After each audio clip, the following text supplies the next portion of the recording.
حضرت ام سلمہ رضی اللہ تعالی عنہ میرے حضور علیہ الصلوۃ والسلام کی خدمت میں حاضر ہوئی، عرض گزار ہوئی حضور ایک بات تو ارشاد فرما دے۔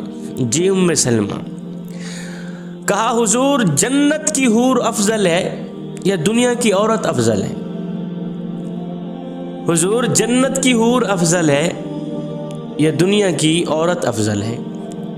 یہ سن کر میرے حضور علیہ الصلوۃ والسلام نے فرمایا ام سلمہ، جنت کی حور کافور سے بنی ہے، جنت کی حور عنبر سے بنی ہے، جنت کی حور مشک سے بنی ہے، جنت کی حور زعفران سے بنی ہے، جبکہ دنیا کی عورت مٹی سے بنی ہے، دنیا کی عورت آگ سے بنی ہے، دنیا کی عورت پانی سے بنی ہے، دنیا کی عورت ہوا سے بنی ہے۔ ام سلمہ اگر ان کی پیدائش دیکھی جائے تو جنت کی حور دنیا کی عورت سے کہیں درجے زیادہ افضل نظر آتی ہے، کہیں درجے زیادہ اعلیٰ نظر آتی ہے اگر پیدائش دیکھی جائے۔ مگر سنو ام سلمہ، جو دنیا کی عورت ہے وہ عورت جو ایمان کی حالت میں مری ہو، وہ عورت جس نے دنیا میں اللہ کی اطاعت ہرگز نہ چھوڑی ہو، جس نے اللہ کی اطاعت کی ہو، جس نے اللہ اور اس کے رسول کے احکامات کی پیروی کی ہو، وہ عورت جس نے نماز پڑھی ہو، وہ خاتون جس نے روزہ رکھا ہو، وہ خاتون جس نے اپنے شوہر کی خدمت کی ہو، وہ خاتون جس نے اپنے شوہر کے احکامات کی پیروی کی ہو، وہ عورت جس نے شوہر کے عزیز رشتہ داروں کی عزت کی ہو، وہ عورت جس نے اللہ سے بھی محبت کی ہو، اس کے رسول سے بھی محبت کی ہو، اور ایمان کی حالت میں مری ہو، نماز کی حالت میں مری ہو، روزے کی حالت میں مری ہو، ایسی عورت مرنے کے بعد جب اللہ کے حضور حاضر ہوگی تو اللہ تعالیٰ اپنے نور میں سے تھوڑی سی روشنی اس عورت کے چہرے پر ڈال دے گا تو اس کا چہرہ اتنا خوبصورت ہو جائے گا، اتنا روشن ہو جائے گا۔ اللہ کی محبوبہ تو پہلے ہی بن کر آئی تھی، دنیا میں نماز پڑھ کر آئی تھی، روزہ رکھ کر آئی تھی، اللہ اور اس کے رسول کی محبوبہ تو پہلے بن کر آئی تھی، اور جب اللہ تعالیٰ اپنے نور میں سے تھوڑی سی روشنی اس دنیا والی عورت کے چہرے پر ڈال دے گا، اس کا چہرہ روشن ہو جائے گا۔ پھر ام سلمہ مجھے بتاؤ اس وقت جنت کی حور کی اس عورت کے سامنے کیا حیثیت رہ جائے، جو اللہ کی محبوبہ بن کر مری ہو، جو نماز کی حالت میں مری ہو، حیا کے دامن میں چھپ کر جو مری ہو۔ حضرت سیدنا موسیٰ علیہ السلام کے پاس ایک بچی آئی، کہنے لگی چاچو جی آپ کو میرے ابو بلا رہے ہیں، میرے ابو بلا رہے ہیں۔ موسیٰ علیہ السلام نے فرمایا میں آ رہا ہوں۔ یہ بچی واپسی اپنے گھر کی طرف جا رہی تھی، واپسی اپنے ابو کی طرف جا رہی تھی۔ اس کی چال، اس کا چلنا حیا کے دامن میں اس طرح چھپا ہوا تھا کہ اس کی چال کے ہر ایک انگ میں حیا ہی حیا نظر آ رہا تھا۔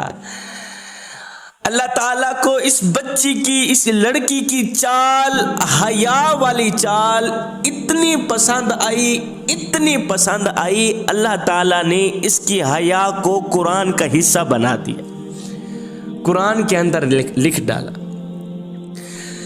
یہ بچی جب چلتی تھی حیا کے دامن میں چھپ کر، اس کی حیا والی چال، غیرت والی چال میرے اللہ کو اتنی پسند آئی، اتنی پسند آئی، میرے اللہ نے فرمایا جبریل فرشتو جس نے حیا کو دیکھنا ہو وہ اسی بچی کو دیکھ لے، جس نے حیا کو دیکھنا ہو۔ یہ بچی نہیں جا رہی، یہ حیا جا رہا، اس کی چال تو دیکھو، اس کا چلنا تو دیکھو۔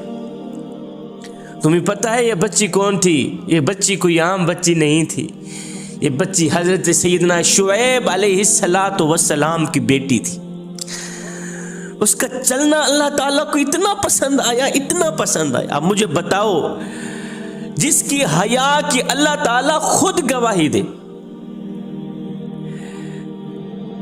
تو جب یہ عورت اللہ کے سامنے پیش ہوگی, اس وقت جنت کی حوروں کی اس کے سامنے کیا حیثیت رہ جائے گی.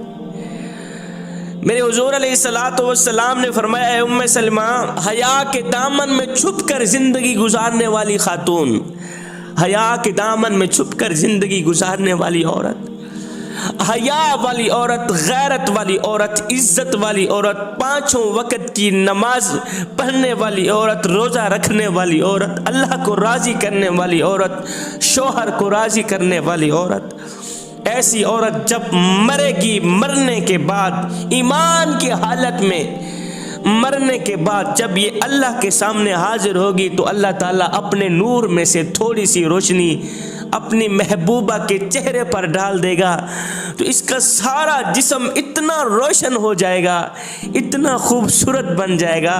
پھر مجھے بتاؤ, جس کو اللہ تعالیٰ اپنی محبوبہ کہے, پھر جنت کی حوروں کی اس عورتوں کے سامنے کیا حیثیت رہ جائے گی. پھر جنت کی حورین تو ان کی خادمہ بن جائیں گی, ایسے جنت کی حورین تو ان کی نوکرانیاں بن جائیں گی. پھر اللہ تعالیٰ ان نیک عورتوں کے ہاتھوں میں سونے کے کنگن پہنائے گا, پھر اللہ تعالیٰ ان کے سر پر سونے کا تاج رکھے گا. یہ جنت کی حوروں میں سے افضل بن جائیں گی.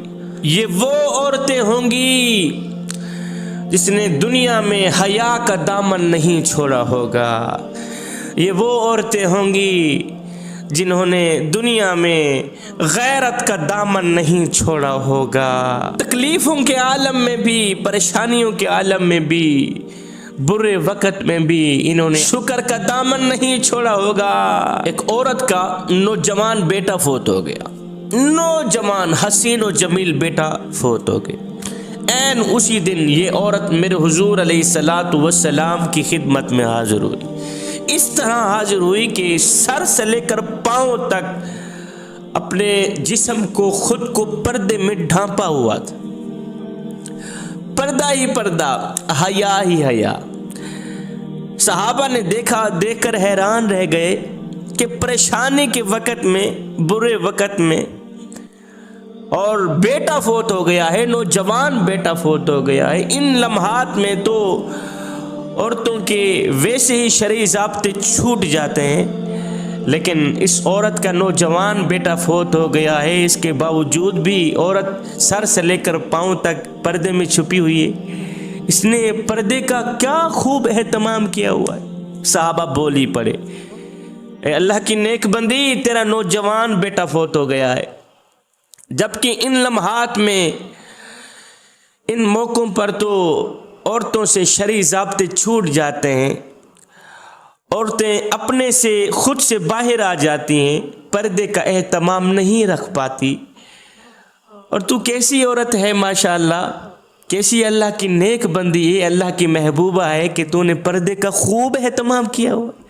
اس عورت نے آگے جو جواب دیا, آج کل کی عورتوں کے لیے ایک سبق ہے, دل کے کانوں سے سنیے گا. اس نیک خاتون نے, نیک عورت نے کہا, بھائیو میرا نوجوان بیٹا فوت ہو گیا ہے تو کیا ہوا, میرا حیا تو فوت نہیں ہو. میرا بیٹا فوت ہو گیا ہے تو کیا ہوا, میری غیرت تو فوت نہیں ہوئی, میری غیرت تو نہیں, میرا حیا بھی زندہ ہے. الحمدللہ میری غیرت بھی زندہ ہے.